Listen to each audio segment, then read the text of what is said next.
Taylor Chitra. இப்போ puff sleeve cutting last வீடியோவில் போட்டிருந்தேன். இப்போ ஸ்டிச்சிங் வீடியோ போட்டிருக்கேன். பாருங்கள், இந்த பஃப் கிளாத்தை வந்து கை ஃபுல்லாக வந்து அடித்து ரெடி பண்ணிக்கணுங்க. இப்போ இந்த சென்டர் பாயிண்ட் மார்க் பண்ணி பாருங்கள், இந்த மாதிரி 3 ஃப்ளீட்டு எடுக்கணும். 3 ஃப்ளீட் எடுக்கணும். 3 ஃப்ளீட் எடுத்துகிட்டு நெக்ஸ்ட் வந்து ஆப்போசிட் சைடில் மறுபடியும் 3 ஃப்ளீட் எடுக்கணும். அப்போ இந்த பஃப் வந்து அழகாக வரும். நீங்கள் சப்ஸ்கிரைப் பண்ணுங்கள், சப்ஸ்கிரைபே பண்ண மாட்டேங்கிறீங்க.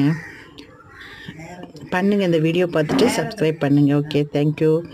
பாருங்கள், இப்போ பஃப் ரெடி ஆயிடுச்சு.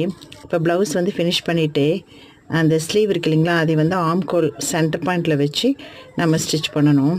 பாருங்கள், ஸ்டிச் பண்ணிகிட்ருக்கேன். இப்போ அவ்வளோதான், பஃப் ஸ்லீவ் வந்து ரெடி ஆயிடுச்சு. பாருங்கள், இது உங்களுக்கு பிடிச்சதுன்னா மறக்காமல் சப்ஸ்கிரைப் பண்ணுங்கள். சப்ஸ்கிரைப் பண்ணிவிட்டு வீடியோ பாருங்கள்.